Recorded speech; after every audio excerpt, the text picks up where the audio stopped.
साथियों नमस्कार। कल की वीडियो में आपने ये सुना था कि श्री कृष्ण जी ने यज्ञ के विषय में बताया था। उन्होंने बताया था कि जो श्रुवा है, जिससे हम आहुति इत्यादि देते हैं, कि जिस ब्रह्म में, जिस यज्ञ में श्रुवा इत्यादि भी ब्रह्म है, द्रव्य जिनका प्रयोग किया जा रहा है वो भी ब्रह्म है, और जो ब्रह्म ज्ञानी व्यक्ति है जो उस यज्ञ को कर रहा है उसको भी ब्रह्म कहते हैं। और ब्रह्म कर्म में स्थित जो योगी है उसके द्वारा जो फल प्राप्त किए जाते हैं वो भी ब्रह्म ही है। इस प्रकार श्री कृष्ण जी ने समझाया था, और आज वो बताएंगे आगे श्लोक संख्या 25 में देव यज्ञ और ज्ञान यज्ञ के विषय में बताते हैं। क्या कहते हैं, देखिए सुनिए। देवमेवा परे यज्ञम योगिनः पर्युपासते ब्रह्मज्ञा वा परे यज्ञम यज्ञेनैवोपजुह्वति। कि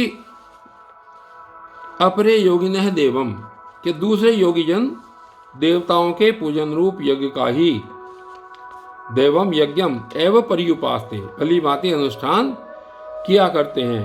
और अपरे अन्य योगीजन दूसरे क्या करते हैं, ब्रह्माग्नौ के पर ब्रह्म परमात्मा रूप अग्नि में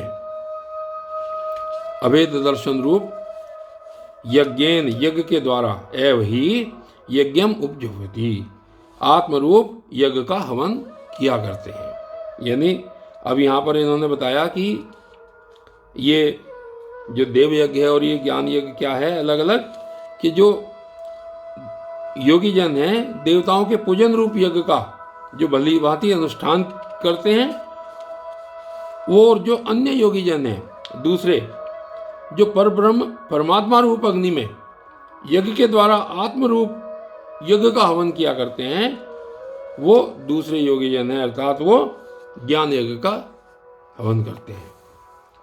और इससे आगे फिर बताते हैं, क्या कहते हैं, इंद्रिय संयम रूप यज्ञ और विषय हवन रूप यज्ञ के बारे में बता रहे हैं श्री कृष्ण जी। देखिए क्या कह रहे हैं श्लोक संख्या 26 में। श्रोत्रादीन इंद्रियाण्ये संयमाग्निषु जुह्वति शब्दादीनि विषयाजन्ये इंद्रियाश्चग्नि जुह्वति। कि अन्य श्रोत्रादीनि इंद्रियाणि संयमाग्निषु, अन्य योगीजन श्रोत्र आदि समस्त इंद्रियों को संयम रूप अग्नियों में हवन किया करते हैं। कि जो दूसरे योगी जन है वो क्या करते हैं कि श्रोत्र आदि जो समस्त इंद्रियों को संयम रूप अग्नियों में हवन करते हैं, अर्थात संयम रूपी अग्नि में उनको उनकी आहुति देते हैं। और दूसरे योगी लोग जो दूसरे हैं शब्दादीन, शब्दादि समस्त विषयों को इंद्रियों रूप अग्नियों में जुह्वति हवन किया करते हैं। इस प्रकार श्री कृष्ण जी ने यहाँ पर इन यज्ञों के प्रकार बताए। और आगे श्लोक संख्या 27 में कह रहे हैं कि जो अंतःकरण संयम रूप है ये भी एक प्रकार का यज्ञ है। क्या कहते हैं, देखिए श्लोक संख्या 27। सर्वाणि इंद्रिय कर्माणि प्राण कर्माणि चापरे आत्म संयम योगाग्नौ जुह्वति ज्ञान दीपिते।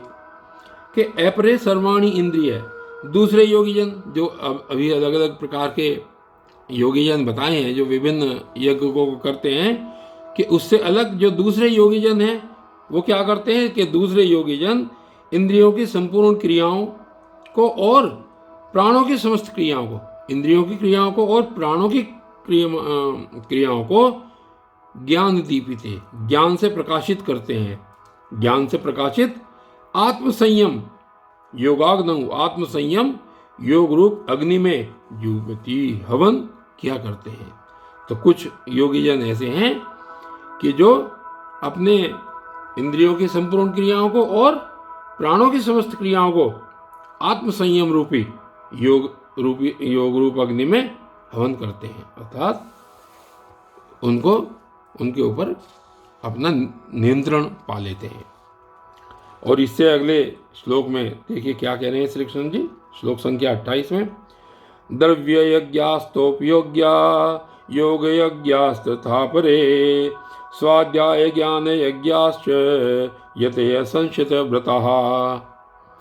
कि अपरे, अपरे मैंने और दूसरे जो योगी जन है, दूसरे कोई पुरुष क्या करते हैं, वो कहते हैं कि अपरे द्रव्य यज्ञ, कोई पुरुष द्रव्य संबंधी युग करने वाले हैं और कितने ही तपस्या रूप यज्ञ करने वाले हैं। कुछ लोग कैसे करते हैं, द्रव्य संबंधी यज्ञ करते हैं और कुछ लोग तपस्या रूपी यज्ञ करते हैं, तथा दूसरे कितने ही तथा योग यज्ञाच है और योग रूप यज्ञ करने वाले हैं, और कितने ही अहिंसादि तीक्ष्ण व्रतों से युक्त यत्नशील पुरुष स्वाध्याय रूपी ज्ञान यज्ञ करने वाले हैं।